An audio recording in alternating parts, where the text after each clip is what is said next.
Good morning, class 8. How are you guys doing? Hope you are all doing fine, great. Taking care of yourselves and keeping safe. So, please do keep safe, enjoy your pujas safely, and try to keep yourself healthy and all. So, I don't want to repeat it every day, it's getting bored. Long time I've been saying that. You know what to do, you know the concerned areas, points, the points to be thought. So today, without wasting much of our time, let's go back to SST and we'll be on that chapter. Uh, Changes in the arts. What happened during the colonial period? What about the type of changes in art and architecture during that time? I'm going to just brief you up so that you come to know, and after that, we'll read the chapter. Last chapter also I did not read it for you because you have to do the reading yourself. I am giving you the explanation. Class 8, you are no more kids, so we'll do that. So what happens in this part is actually uh, what actually happened. Changes in the Indian art. The Pahadi school, the Tanjore school, emergency of national art style, changes in performance of arts, music and dance, developments in literature happened, new trends in literature, development in vernacular literature, printing presses, rise of vernacular press, architectural splendors of colonial cities, Mumbai and Madras. Now vernacular, now you are going to say what is this word sir is using vernacular. So for vernacular you have to see, when I use words you have to look for it for yourself, okay, because I can't do so much work for you. You have to also work for yourself, please.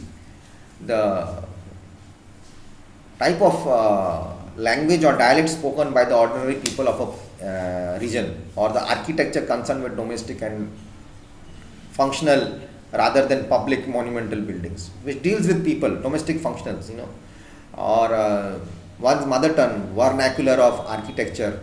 Vernacular architecture or literature can be said that one's with to do with domestic and functional rather than public or monumental issues, particularly of a country or region. We can say that vernacular. Uh, General population, or by the general people, okay, so we'll do that. So what happened? Changes in the art. Following the collapse of the Mughals, the painters of the period sought the protection and patronage of the secluded Himalayan hill states. Some of them drifted south, and this exodus eventually led to the establishment of local and regional schools of painting. Different schools of Indian art emerged during this time. The Pahadi school.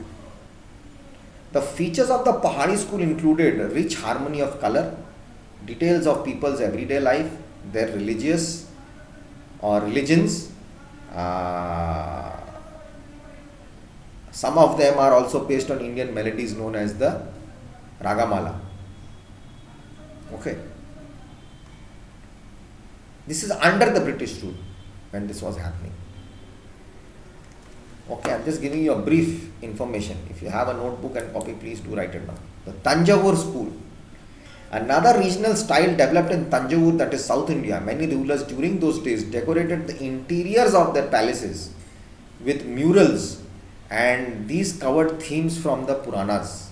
Again, you will say, what is this word murals? It's an art. It's not Murali Vijay, the cricketer. Okay, it's a digital workspace.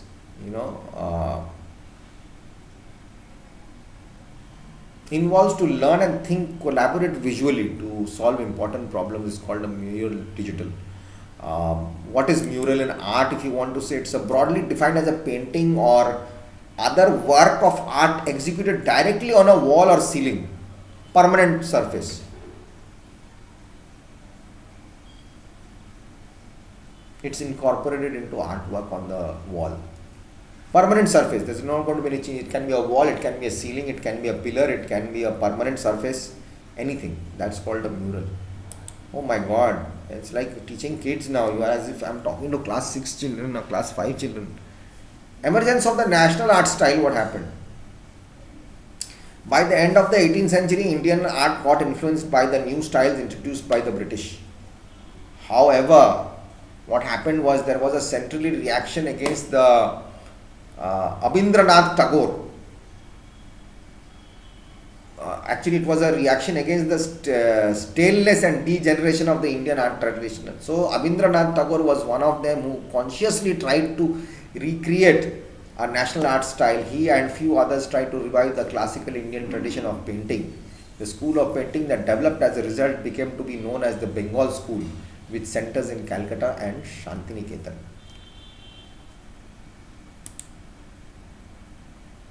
Raja Ravi Verma of Travancore, South India again, gained popularity during this period for his paintings of mythological subjects and portraits. Rabindranath Tagore was also leading painter of the period who tried to preserve Italian tradition. Indian tradition, not Italian, I'm very sorry. Among the early 20th century, painters like Jamani Roy and Amrita Shergill are leading names. Now, what happened to the changes in performing arts and music? Hindustani music. The 19th century saw the emergence of the Madras, now Chennai, as the capital Carnatic music in the south. Hindustani music was also revived by famous musicians like Pandit Vishnu Digambar Paluskar and Chatur Pandit Vishnu Narayana Bhakt Kande. Rabindra Sangeet. Rabindranath Tagore evolved a new style in Bengali music which came to be known as the Rabindra Sangeet. It is an amalgamation of classical Hindustani music and folk music of Bengal. Amalgamation, please go to the dictionary and look for it. It's a joining together things. Influence of Western musical forms. With the establishment of British rule came Western music and instruments. The Indians, while maintaining their own tradition, adopted some instruments like the violin and the clarinet to suit demands of Indian music. Now, in the first half of the 19th century, Indian dance tradition was revived and redefined by the contributions of four brothers, namely Chinnaya, Shivanandani, Ponniya and Vaidivelu, who composed new music specifically for dance. Rabindranath Tagore played a major role in reviving Indian classical dance by inviting exponents of different classical dance forms of the Vishwa Bharati University in Shantiniketan by merging various forms of dancing. Tagore developed a new dance form which came to be known as Rabindra Nritya. Nritya.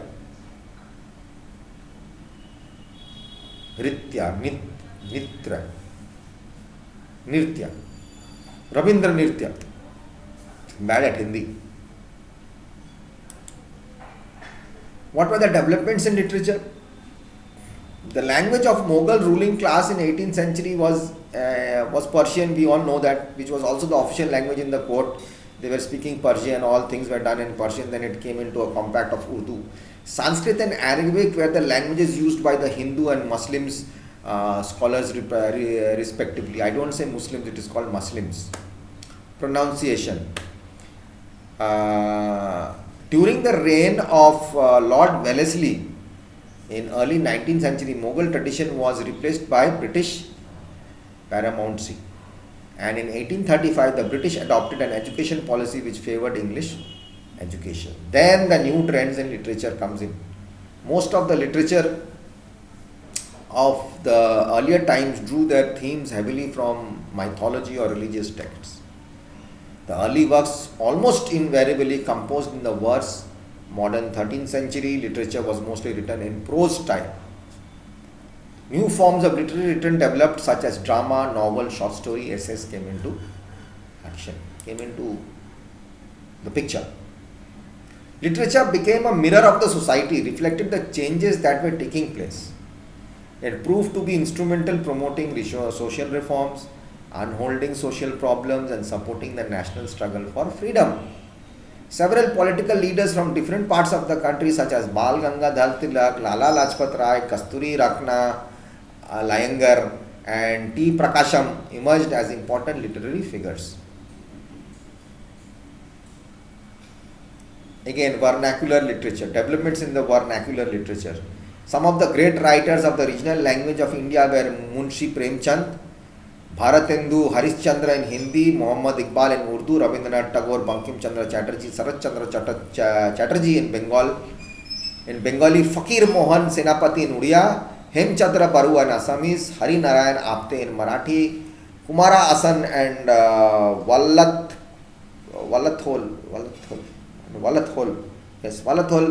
K. Rao in Telugu, K. Venkatappa Gowda Putappa in Kannada, and Subramania Bharati in Tamil.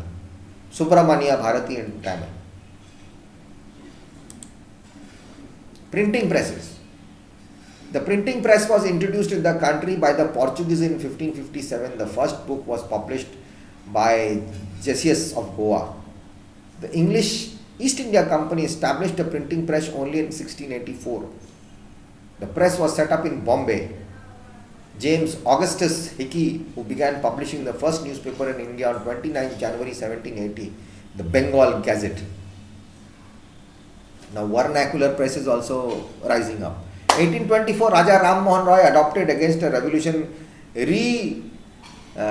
reincarnating or restricating the freedom of the press.